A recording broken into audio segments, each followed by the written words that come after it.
Good day, and welcome to the Adobe Third Quarter Fiscal Year 2020 Earnings Conference Call. Today's call is being recorded. All participants are in a listen-only mode. Later, we will conduct a question-and-answer session. Instructions will be provided at that time. At this time, I would like to turn the conference over to Jonathan Voss, VP of Investor Relations. Please go ahead, sir. Good afternoon, and thank you for joining us. With me on the call today are Shantanu Narayen, Adobe's President and CEO, and John Murphy, Executive Vice President and CFO. On this call, we will discuss Adobe's third quarter fiscal year 2020 financial results.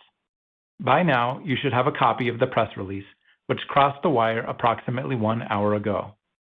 We've also posted PDFs of our prepared remarks and financial results on Adobe's Investor Relations website.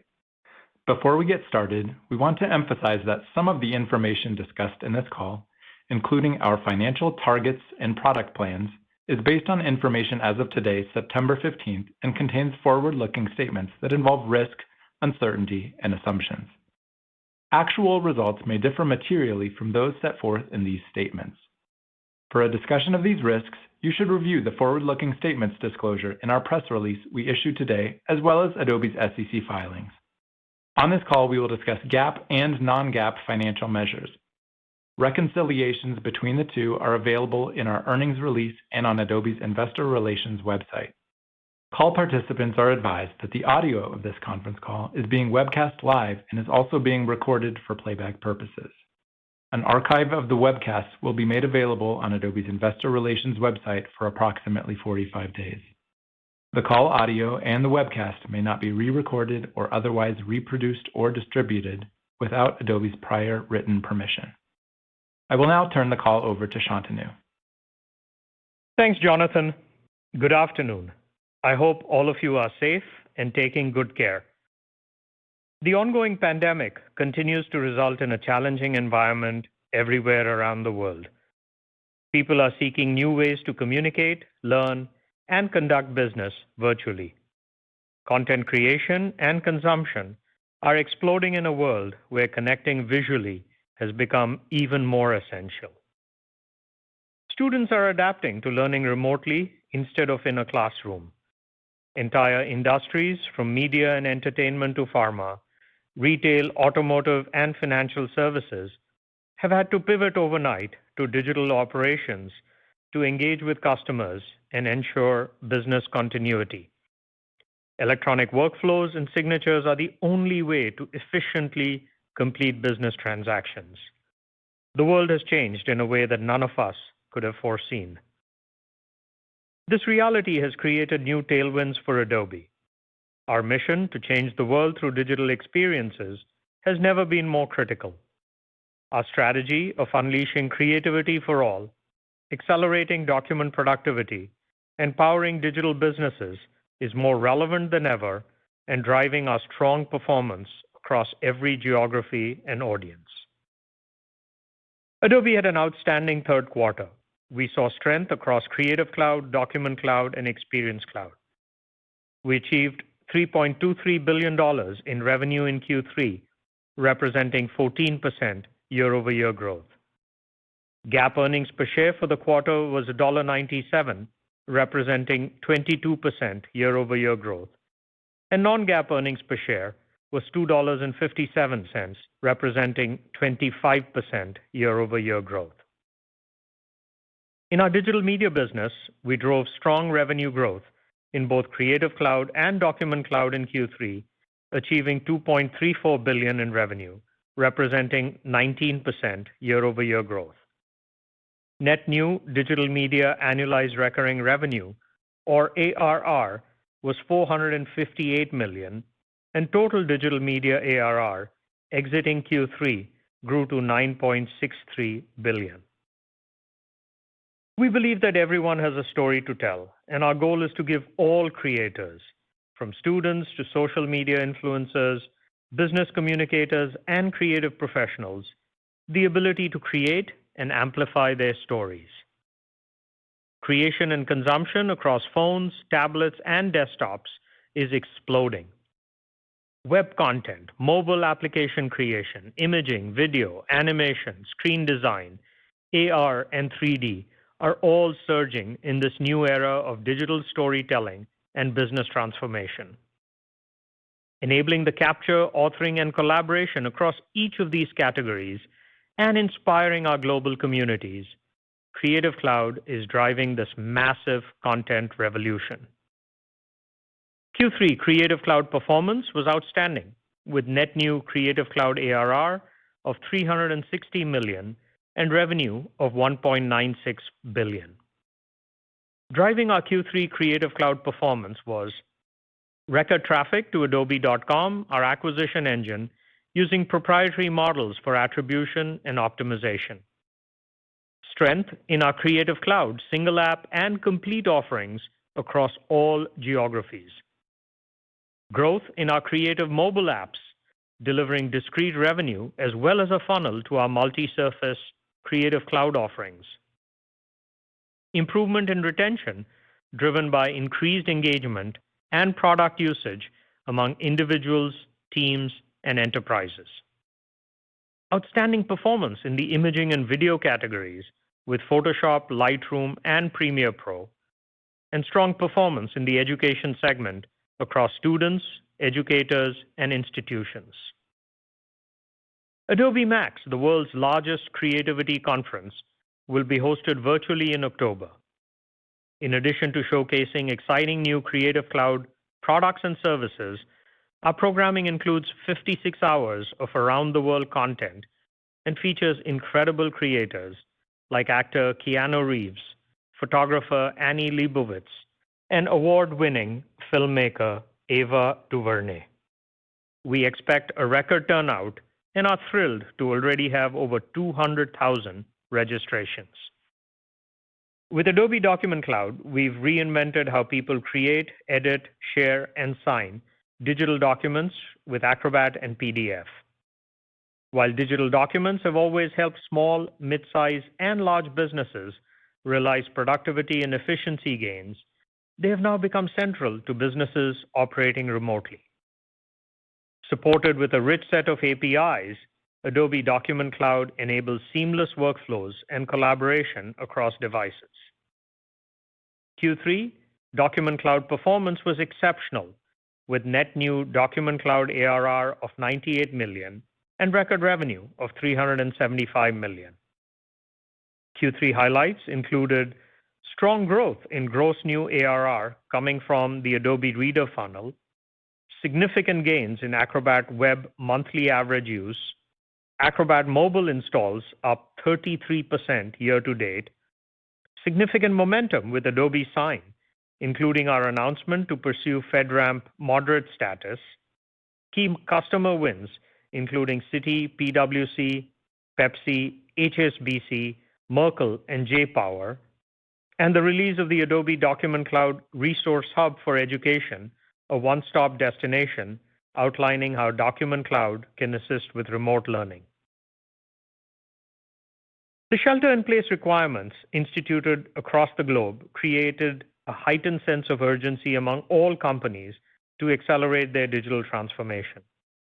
Overnight, small, mid-size, and large B2C and B2B companies shifted every aspect of their customer relationships from acquisition all the way through renewals to digital. As a company that's been through its own digital transformation, we have a deep understanding of what it takes to be a digital business, and that experience makes us the ideal partner to help other companies do the same. Over the past decade, we have put the right technology, processes, and people in place to precisely and persistently measure and manage performance every day at scale across each of our businesses. We developed a cross-company, real-time, data-driven operating model that leverages all of our Experience Cloud technology. The CXM playbook, which relies on continuous product, platform, and process innovation, has fundamentally changed the way we run our company, and today we are helping our customers build their own CXM playbooks. The industry's most comprehensive offering, Adobe Experience Cloud, features industry-leading applications and services built on the Adobe Experience Platform, leveraging Adobe Sensei, our AI and machine learning framework. Digital experience revenue was $838 million in Q3. Subscription revenue, excluding advertising cloud, grew 14% year over year. Q3 highlights include increased adoption of Adobe Experience Platform and the launch of new capabilities that allow marketers to accelerate data collection across channels to enable faster, personalized experiences based on real-time insights. General availability of data governance capabilities in the real-time customer data platform. Early traction with our customer journey analytics service, which provides customers a complete view of the customer journey, online and offline. Acceleration in the deployment of our Adobe Experience Manager cloud service. Significant quarter-over-quarter growth for commerce offerings. Working with our advertising cloud customers to wind down our transaction-based offerings. Key customer wins included Eli Lilly, Truist, Nike, Lowe's, Shell, Lloyd's, and the U.S. Department of Commerce. A partnership with IBM and Red Hat to enable Experience Cloud deployment in hybrid cloud environments that further strengthens real-time data security for enterprises and regulated industries, and recognition as a leader in 6 Gartner Magic Quadrant and Forrester Wave reports. In the Gartner Magic Quadrant for CRM lead management, Adobe was the leader, achieving the best scores across ability to execute and completeness of vision. Adobe's record results would not be possible without the ongoing contributions and unwavering dedication of our employees around the world. They have demonstrated incredible resilience by quickly pivoting to a remote work environment without missing a beat. I am proud and grateful. Great companies are defined by how they manage through difficult times. Our strong corporate culture, focus on innovation, exceptional customers and partners, and always doing right by our communities drives us and our success. We're excited about the tremendous opportunity ahead of us and look forward to continuing our strong momentum in 2020 and beyond. John? Thanks, Shantanu. Adobe delivered outstanding performance in Q3, highlighted by strong net new digital media ARR, digital experience subscription revenue growth, and record operating cash flows. Despite challenging macroeconomic conditions, the ongoing remote work and learning from home environment provided an opportunity to offset normal Q3 summer seasonality. Our success was driven by Adobe's unique ability to draw insights across our business in real time, utilizing our data-driven operating model. This enables us to understand demand for our solutions, make strategic investments to capitalize on the highest returns, and drive engagement and conversion across our channels, most notably our web properties. Throughout the quarter, we generated sustained levels of traffic and demand across our Adobe.com offerings, including during the summer holidays where purchasing patterns have historically softened. Utilizing our proprietary attribution technologies, we made variable marketing investments that enabled us to attract and engage new customers, delivering the strongest Q3 on record for Adobe, while at the same time maintaining fiscal discipline to accelerate earnings growth. As a result, in Q3, Adobe achieved record revenue of $3.23 billion, which represents 14% year-over-year growth. On a constant currency basis, total Adobe revenue grew 15% year-over-year. GAAP diluted earnings per share in Q3 was $1.97, and non-GAAP diluted earnings per share was $2.57. Business and financial highlights included digital media revenue of $2.34 billion, net new digital media ARR of $458 million, digital experience revenue of $838 million, record cash flow from operations of $1.44 billion, remaining performance obligation of $10.34 billion exiting the quarter, and repurchasing approximately 1.5 million shares of our stock during the quarter. Adobe's strong third quarter performance shows the continued momentum across our cloud businesses. From knowledge workers to creative professionals, from small businesses to large enterprises, people are driven to engage digitally and are seeking tools that enable them to communicate more proficiently across digital platforms. In our digital media segment, we achieved 19% year-over-year revenue growth in Q3. On a constant currency basis, digital media grew 20% year-over-year, and we exited the quarter with $9.63 billion of digital media ARR. Within digital media, we've achieved another strong quarter with our creative business. We achieved creative revenue of $1.96 billion, which represents 19% year-over-year growth, and we added $360 million of net new creative ARR.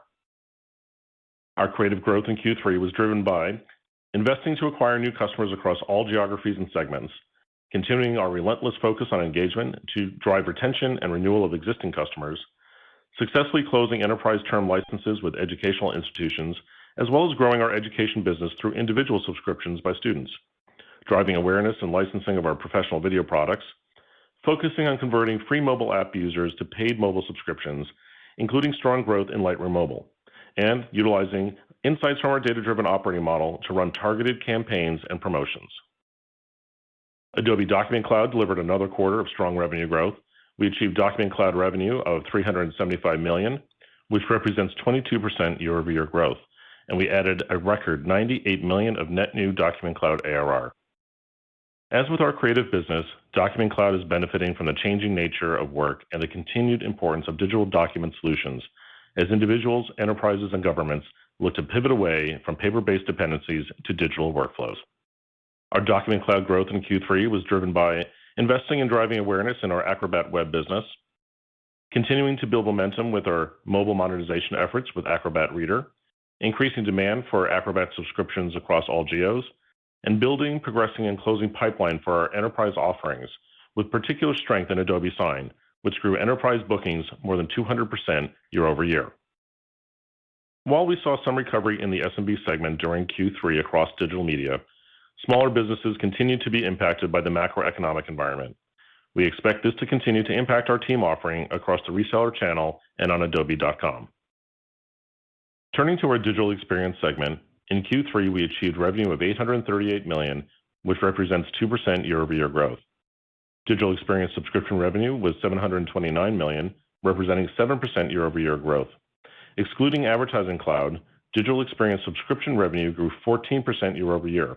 We continue to wind down the transaction-driven ad network business in Advertising Cloud. During Q3, enterprise sales and services implementations settled into a new normal of virtual engagements. We drove strong pipeline and customer acquisition across our digital experience solutions as the digital transformation imperative continues to resonate with our customers.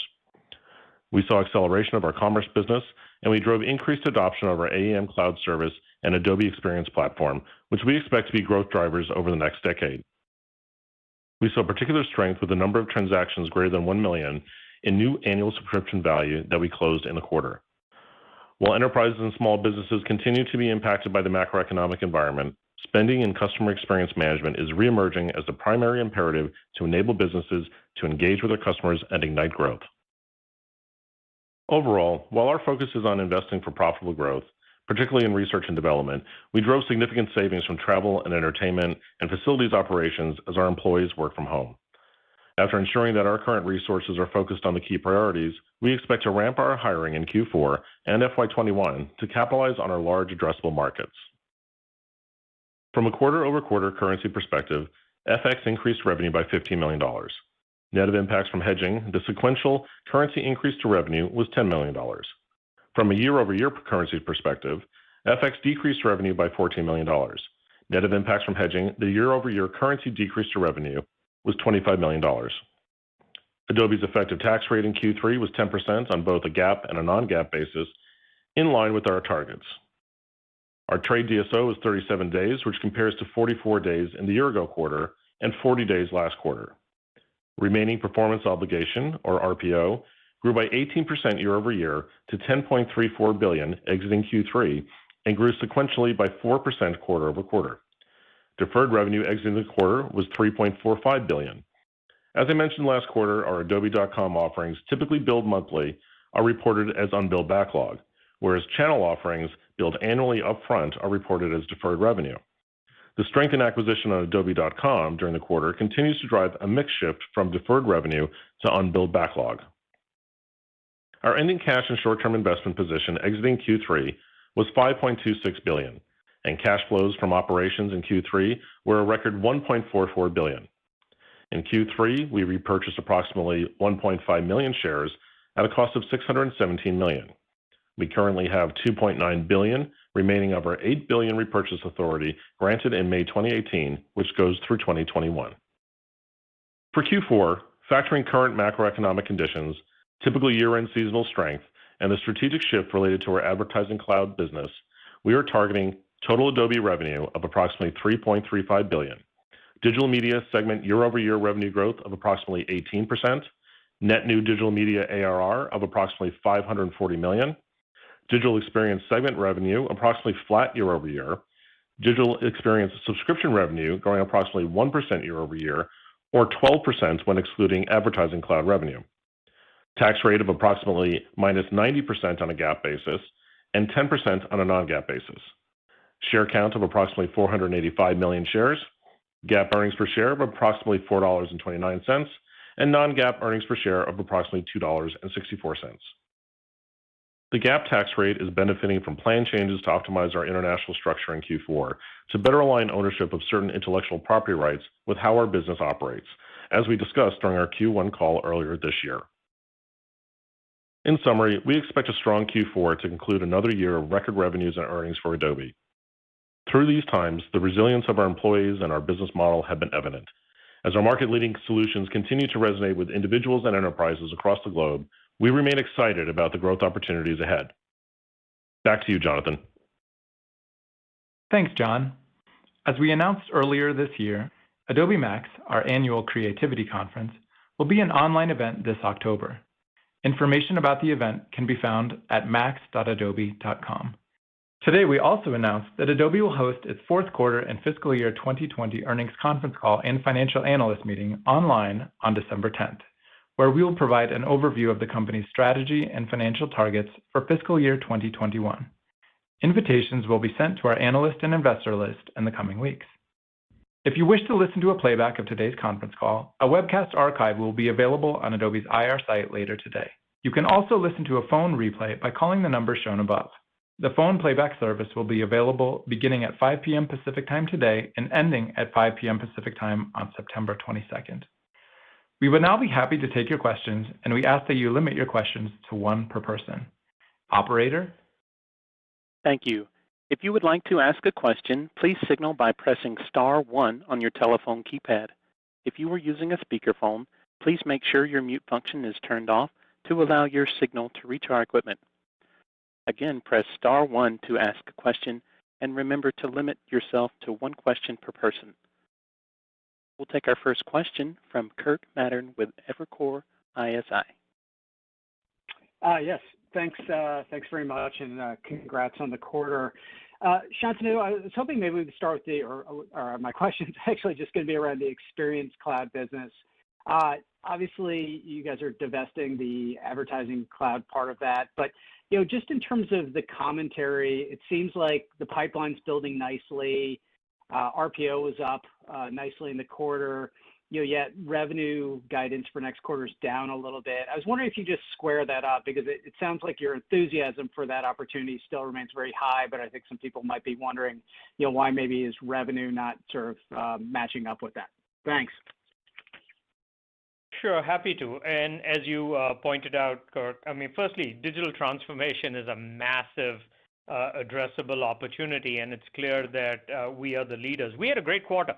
Bookings grew north of 15%. As you saw, we had good revenue. We successfully have introduced brand new products, which we believe are going to be the growth drivers from what we did with the Adobe Experience Platform, what we did with Customer Journey Analytics, the Customer Data Platform, as well as what we are doing around both commerce as well as the Adobe Experience Cloud and the cloud service. So, the business and the interest, frankly, because there isn't a small and medium business or large enterprise that isn't interested in how digital can help them deal with the current health situation. So, bookings have been strong, business has been strong.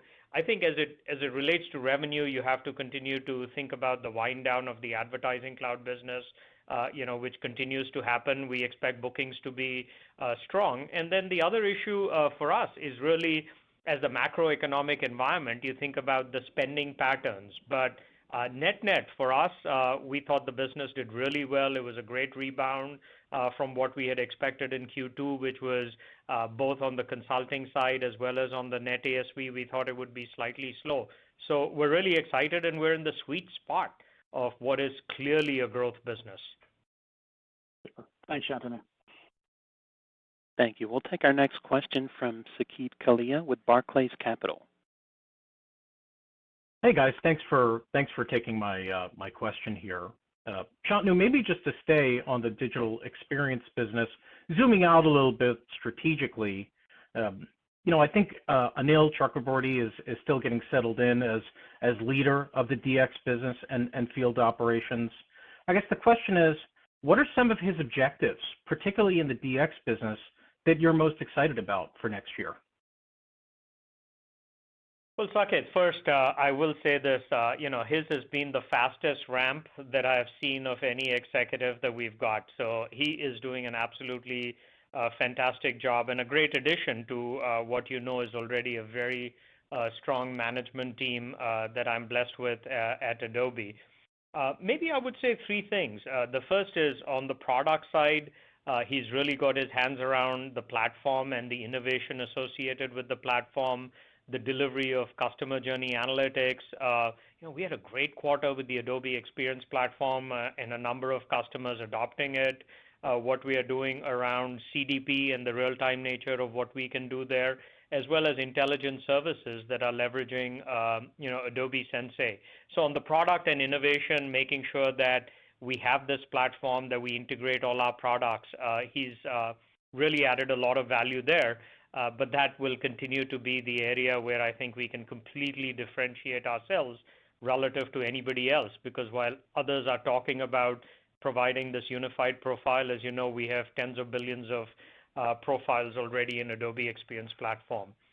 I think the second area is with the unified organization, really focusing on the customers and the customer centricity and what we are doing with partners. The structure for US and international is set up, and he is focused on aggressively evangelizing both our vision as well as the differentiation in the marketplace. I mean, one side benefit, Saket, of everybody working from home is we can engage with customers so much better. And, a routine day consists of, significant customer engagement. So that's clearly the area that he's focused on because he needs to be out there as the leader of this. And third, I would say, the culture, Adobe's culture has always been a unique point and focus on talent and hiring and, where there's significant opportunity, making sure that we have the best talent. So he's already been able to recruit some key people as additions to his management team. But there's a lot to do and there's a lot that he's done. And so we're very excited about having him on board. Got it. Very helpful. Thanks, guys. Thank you. We'll take our next question from Brent Thill with Jefferies. Good afternoon, Shantanu. Q4 digital media guide well above the street. You're clearly seeing a lot of great tailwinds in that business. I'm curious if you could just kind of unpack the drivers and what you're seeing for the upside surprise relative to street numbers. Yeah, Brent, I'm surprised you didn't talk about the Q3 upside as well. We always look forward. Fair enough. We saw tremendous performance. I mean, as you see what's happening in both creativity and document productivity, Brent, I mean, the business is just firing on all cylinders, and that has to do both with products as well as, frankly, with services. We didn't maybe comment specifically on the services, but the services, the stock business just continues to do well. There's no question we're gaining market share. The sign business has grown very successfully.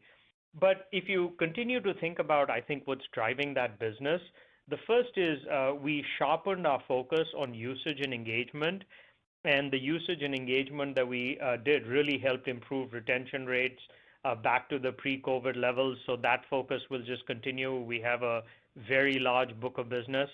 The education had a good quarter. So we'll have continued focus on education.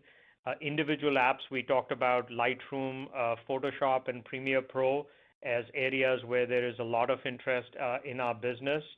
And also the sophistication of what we talked about, namely the marketing attribution and models. It just helps us spend money so efficiently and sustain the durability of the acquisition of new customers and trends. So as you pointed out, when we look at the second half performance, it just demonstrates how both Creative Cloud and Document Cloud, frankly, are the preeminent platforms.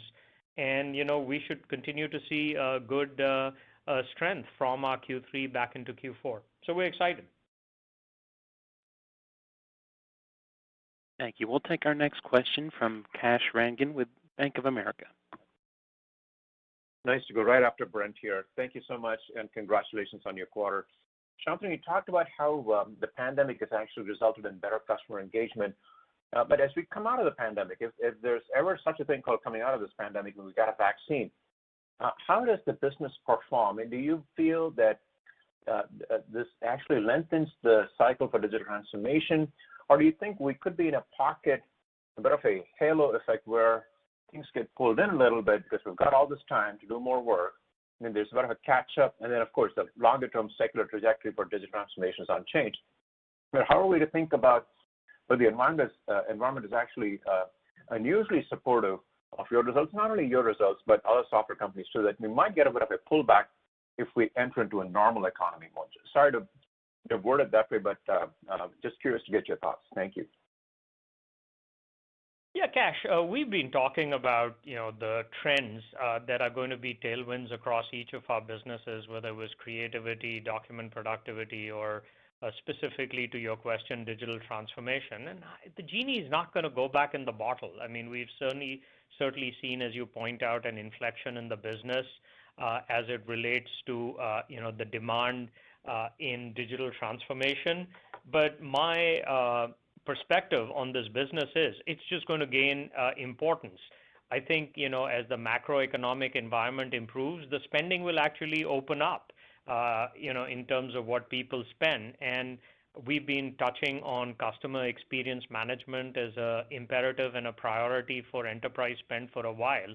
And I don't think that changes. So I think everybody is recognizing that not having a commerce website, not being able to engage digitally with customers. And I think the two areas where we're seeing the most excitement is this unified profile, because people now absolutely recognize where you have a physical presence and you have a digital presence, you have to absolutely create a unified experience. And that, I think, is only going to accelerate. So you will see more physical, perhaps, once the vaccine is present, but that's not going to change the need to provide this unified experience. And on the marketing spend side, more and more is going to go digital, and people will want to run more of these digital campaigns with customers. So I think the basic trends of personalization, of unified profile, of customer experience management are only going to continue once the pandemic. And I actually feel like that should hopefully signal an improvement in the macroeconomic environment for everybody. I think a lot of what's happened right now is people want to spend in digital, but their spending ability may be limited. And as that spending ability opens up, as the economy improves, I don't think it changes the priority. I think it frankly opens up spending. Very insightful. Thank you very much. Congrats. Thanks, Kash. Thank you. We'll take our next question from Brad Zelnick with Credit Suisse. Excellent. Thank you so much, and congrats on the really strong Q3. John, my question is for you. In your prepared remarks, you talked about the variable marketing investments that enabled Adobe to attract and engage new customers, which clearly worked well. Can you comment on what you're seeing in terms of ROI trends on marketing spend and reasons to believe they may or perhaps may not be sustainable? Thanks. Sure. Thanks again, Brad, for the question. I think when we look at our capabilities with DDOM, or our data-driven operating model, the level of precision which we're able to see performance in our business real time really allows us to surgically invest where we know we can be successful. And so you can see that in the performance, obviously, on ARR, both in Q3 and where we think we can drive momentum in Q4. So we have a lot of confidence in investing for an appropriate return, and also looking at the breadth of the different markets we're trying to attract to the platforms, both CC and DC. So we monitor that very carefully. We don't just throw money at variable marketing just to see where it lands. We're actually measuring very completely every dollar that we invest in that space.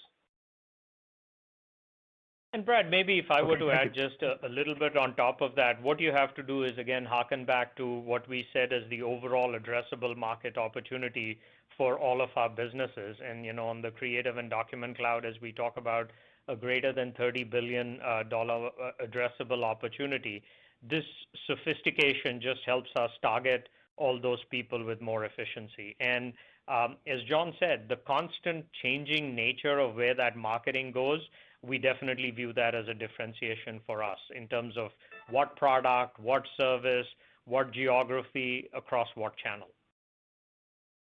Thank you both. Very clear. Thank you. We'll take our next question from Jennifer Lowe with UBS. Great. Thank you. I wanted to touch on the gross margin within the digital experience business. And, as talked about earlier, my understanding was that as the ad cloud winds down, there should be a gross margin benefit attached to that. But if I look at the GAAP gross margins in digital experience, they're actually down a little bit quarter over quarter. So sort of related to that, first, how should we think about the costs associated with ad cloud rolling off the cost of goods sold line over the coming quarters? And secondly, how should we think about the margin profile of that business once that wind down has happened?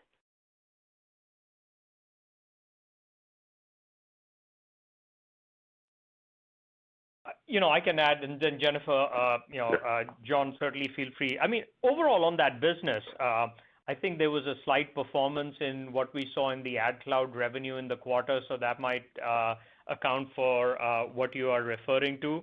I think big picture, we just look at it and say, this is a growth business. What we've been able to do by aligning is to make sure that we're focused on the highest priority growth objectives. And so it's still a growth business that's a real focus for us.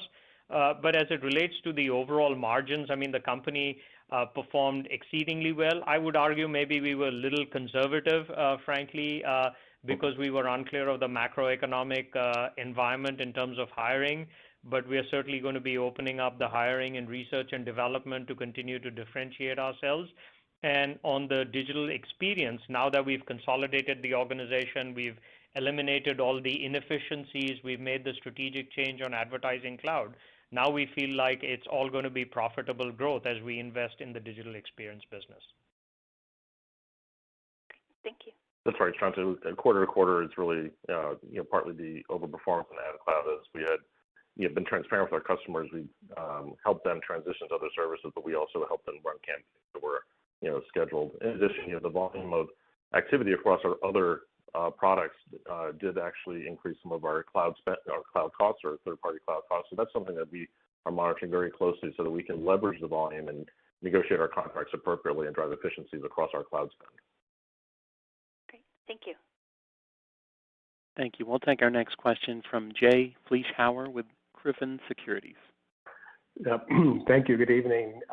Shantanu, the company has often spoken in the past, for instance, at summit presentations, that you've identified about 4 dozen use cases for DX. And the question is, setting aside ad cloud and whatever part of that mix they may have accounted for, what trends or evolutions have you been seeing in the number or mix of use cases within DX? And then related to that, perhaps you could also update us on the applications and intelligence services that you previewed back at Summit earlier this year, and how that might flow into the various use cases and, more importantly, the DX growth that you're anticipating. Sure, Jay. I think what's been consistent in the business and areas that continue to show both growth as well as interest from customers is first and foremost content and data. And so I think when we think about what's happening with content, the use case of people increasingly moving to cloud services on the Adobe Experience Manager side, creating new mobile applications and engaging directly with customers, I think that just continues to be an area of significant growth. On the data side, as we have added more capabilities, both to Adobe Analytics as well as with the Adobe Experience Platform, of being able to say, what is the insight that people are getting? I mean, we're all looking at data even more stringently in this environment. And so the use case associated with going from collecting that data to getting insights on that data, the demand for that particular area of our solutions, including in intelligent services, where, as you know, we have intelligent services that are associated with each of the solutions. That's an area of increase. I would say the third area is this unified profile and just being able to get all of the data. That's clearly a trend, Jay, because people recognize that they have all these silos, and that was even more accentuated by what's happening in the health. So the need and desire to get this unified profile so that they can serve the customer adequately, that use case. And when we're talking about customer journey analytics, how you do the equivalent of what we have done with DDOM, I think that's a use case that's clearly resonating with customers. Commerce, I would say the commerce use case and how you have to find different models, whether it's a subscription-based business model of transacting with customers, whether it's loyalty-based business models. So I think the commerce and using commerce to accomplish new business models, I think that use case has also increased. And the last thing I would say is between the B2B and B2C, we've talked about that distinction blurring, but I think all B2B companies still stating how can we both work directly and engage with customers as well as through a network of partners. I hear that over and over again. So whether you're a company providing goods through a distribution channel, whether you're a car manufacturer, all of them recognize that they have to bridge this gap between being deemed a B2B company and a B2C company. Thank you very much, Shantanu. Thank you. We'll take our next question from Sterling Auty with JP Morgan. Yeah, thanks. Hi, guys. You mentioned in your prepared remarks that the SMB segment showed some improvement in the quarter.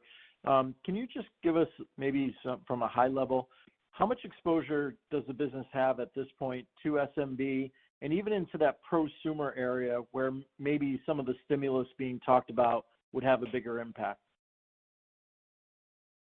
Yeah, Sterling, we looked at both those trends quite a bit as we went through the quarter. And, I would say as it relates to the stimulus, when the first package came out, this was early. We saw an appreciable difference in sort of the payment successes and what happened with the individual subscribers. So we saw a correlation associated with that. Subsequent ones have not. And as I said, the engagement work that we did helped us, get retention back up to the levels that we had pre-COVID. So I don't know whether that was a initial catalyst, but to us, it just demonstrated the increased importance of the solutions that we provide. As it relates to the small and medium business segment, again, that is through the team offering. A lot of that happens through the channel. And Q3, we saw some strength in that. So I don't know that we've broken out, Sterling, what percentage is exactly on individual versus team versus enterprise. It is a big part of our business because, small and medium businesses certainly use both our creative and document tools. But we were pleased with what we expected. As it relates to our Q3 targets, we're still going to be a little cautious about seeing the rebound in that SMB. So we're not necessarily expecting significant new acquisition in that. But we were pleased with what we saw in Q2. And long term, we just continue to think that our solutions help them become a digital enterprise, which is going to become more important. Thank you. Thank you. We'll take our next question from Alex Zukin with RBC Capital Markets. Hey, guys. Thanks for taking the question. So maybe a combo question for Shantanu and for John. Shantanu, you're seeing kind of now 2 straight quarters of all-time highs for traffic on Adobe.com. And according to our data, it would actually appear the trend's only accelerating. So I guess the question is, back to that durability, kind of what's driving that acceleration, and how would you think about the durability of that 20+% digital media ARR growth trend as you sit here today? And then ultimately, maybe, John, remind us, what kind of rules should we remember in our models, as DMA RR stays above 20%, does that, what kind of churn assumptions we should think about when looking at digital media revenue growth next year? Yeah, Alex, as it relates to the overall macro demand, the amount of content that's being created is just, absolutely exploding. And it actually doesn't matter whether you're, as we talked about, an individual who has a story that they want to tell, a small and medium business who has to transact businesses online and therefore has to create the appropriate content, whether it's a large enterprise that is increasingly engaging digital and therefore wants the appropriate personalized content. And I think that trend will only continue to speak well for Adobe. We look at some other trends like the number of people engaging with us on Behance, which is our community. We're getting more, part of Behance being used than ever before. What we are doing with Spark, which is allowing prosumers and others who have a task-based offering to come. So, we just continue to think that the amount of content being created and the amount of content being consumed is only going to go up. And we have the premier offering in that space, not only from the product side, but from also the DDOM side. And so I think, it really continues to augur well for us. And, we will certainly give you more color as we come up to fiscal 21 on what we, expect moving forward. But we're excited about the opportunity. Yeah, I would say in regard to your comments on retention, I mean, as Shantanu said, the efforts that we put into engaging our customers and making sure they're using the right product for the right use case has really driven our retention efforts really well in that engagement. And of course, the fact that we've been able to see a return to kind of pre-COVID levels is indicative of people seeing value in the products that they're using. Got it. Thank you, guys. Thank you. We'll take our next question from Keith Weiss with Morgan Stanley. Perfect. Thank you so much, guys. This is Stan Zlotsky sitting in for Keith. A quick question for John. Very strong margins in Q3, record margins on operating margin side. What should we keep in mind as far as margins as we head into Q4 and what it's embedded in the EPS guidance for the quarter? Thank you. Sure. Thanks, Stan. When we entered, Q3 and we looked at, really focusing our resources on the top priorities, once we, got through that activity and we felt really comfortable with the performance that we were seeing, we realized that we probably, being a little conservative, we're slower out of the gate ramping our hiring. And we're committed to ramping our hiring now going into Q4 and into FY21 to really drive the opportunities that we see, to drive performance in these opportunities. So we're investing in R&D, and you'll see that kind of manifest in our Q4 hiring and into FY21.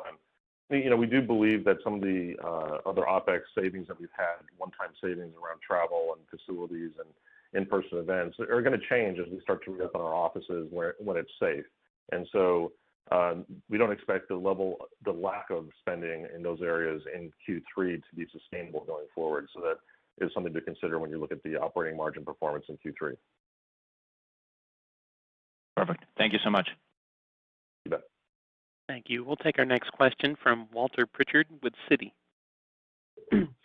Hi, I'm wondering, John or Shantanu, if you could talk about retention, and you highlighted that in your prepared remarks around improvement in retention, and maybe just directionally, how you talked a little bit about some headwinds there a quarter ago, where you are now versus retention in sort of the steady state, how much it dipped down, and if it varies much by the various segments of your digital media business. I think, Walter, maybe looking at it now in retrospect, I don't know if, when COVID first, hit, whether there was a shock to the system and therefore, people reacted. And I think that has settled down, as we've said in a couple of times. It's definitely gone back to the pre-COVID levels. I think, I would also give our team tremendous credit for what we've done around engagement. I mean, the good news for us, Walter, is we have such a variety and portfolio of products that we can use. And, let's take Acrobat, where we haven't got as many questions. I mean, from everything we can do around Acrobat on the web to what we can do with, the reader funnel to Acrobat. And so We really just are a world-class machine on both the acquisition and increasingly on the engagement retention. So, my best guess is there was a little bit of a shock to the system that has definitely stabilized, that provided the impetus for us to really focus on engaging more with customers and delivering the value. And last but not least, I think it just shows how mission critical these products are. And so, again, it's very different by offering to you the second part of your question.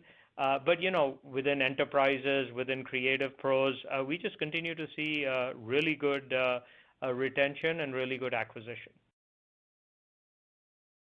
Thank you. Thank you. We'll take our next question from Derek Wood with Cowen and Company. Great. Thanks for taking my question. Shantanu, you mentioned that the education vertical had a good quarter, and I think there was some uncertainty around the health of spending here, given all the change institutions have had to go through. I guess since we're in back to school mode right now, though obviously a much more virtual bend to it, but can you talk about what you've seen out of the education vertical in terms of demand and usage patterns and how that looks typically in back to school season and kind of what insights that gives you as we progress through the school year? Sure, Derek. And again, first, let me acknowledge that, I think for both parents of young kids as well as those who have college-going kids, there is still quite a bit of uncertainty of, what happens.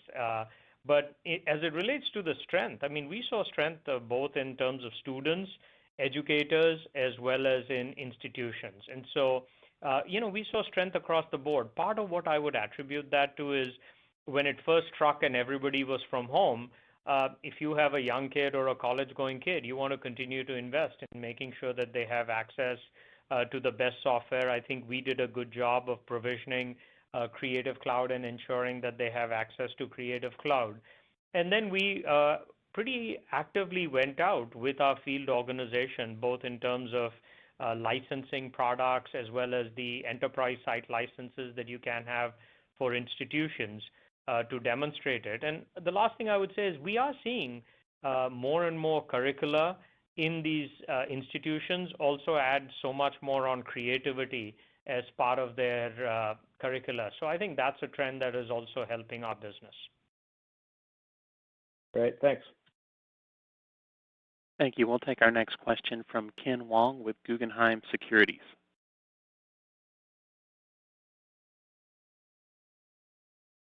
Mr. Wong, please unmute if you're muted. Oh, sorry about that. Thanks for taking my question. John, you mentioned in the prepared remarks seeing an acceleration of Adobe Commerce. Just when thinking about how you guys license the product, when should we expect to see that benefit revenue? Is that something you're already capturing, or is that down the line at renewal time? Really at both. Thanks, Ken, for your question. So we certainly saw commerce revenue perform this quarter, and certainly the bookings associated with the demand for commerce offerings increase this quarter. So we just see the momentum there. People are really resonating with the product. They're seeing that it's a great add-on as well when they're looking at some of our other solutions in digital transformation in the segment. So we think there's a nice tailwind there in commerce. And to your second question, Ken, John, we certainly have bands, and since we have bands and we don't charge based on necessarily the immediate transaction, what happens is as people come up for renewal, which was the second part of your question, Ken, yes, the intention is that they both true up as appropriate and or, move to a higher band. Right. Great. Thanks, guys. Operator, we're coming up on the top of the hour. We'll take two more quick questions. Thanks. Thank you. We'll take our next question from Mark Moerdler with Bernstein Research. Thank you, and congrats on the strong quarter. I was impressed in the comment on the 200% year-over-year growth in enterprise bookings driven by Adobe Sign. Can you give more color? Is this growth in full Document Cloud? Is it a portion of that? Any color on the percentage of Document Cloud that is now from enterprise agreements? Appreciate it. Thanks. Sure, Mark. And, as you point out, and we didn't get too many questions, the Document Cloud really had a very strong business. And at the macro level, the strength of Acrobat, all the verbs that we have, including Sign, the frictionless Acrobat web, and the platform APIs, we're really convinced we have the right platform for document creation, sharing, signing, exporting, and scanning. I mean, Scan also, the number of installs of Scan, what we are seeing on mobile, so across all of our PDF solutions. When we are talking about the business as it related to Sign, Sign actually grew faster than the Document Cloud business. And the 200% statistic that we gave has to do with Sign standalone. The way we are going to market, we introduced Sign also in the channel just very recently. So while that's early, we're seeing good traction with Sign in the channel. The primary route to market is either through Acrobat for individuals or through the enterprises. In the enterprises, we're seeing two forms of traction. The first is where people are using Sign as the core Sign solution for all of their business processes. I think some of the partnerships that we've announced as well with Microsoft as well as with ServiceNow, we expect to see that continue to grow. And in addition to that, we've actually seen some really good traction with our document experience document sellers also demonstrating how the combination of Adobe Experience Manager, which is the core website, plus what you can do around forms and signs for business processes, how that's growing. So, across the board, we saw some really good strength in that business. Much appreciated. Thank you. Thank you. We'll take our last question from Keith Bachman with Bank of Montreal. Hi, Shantanu. It's Keith. I wanted to follow up on that and stay with the Document Cloud. Over the last 11 quarters, Document Cloud ARR growth is the low is kind of 31%, the high is 36%, and even in a challenging last 2 quarters, the May and August quarters, it's been towards the high end of the range. And my question is, as the economy improves, could you talk a little bit about the durability? In other words, can ARR growth continue in that 34 to 35% range as you look out over the next couple quarters? And B, also just talk a little bit about the competitive landscape, how you see your competitive offering or solution set stacking up, so to speak, against your primary competitor. Thank you.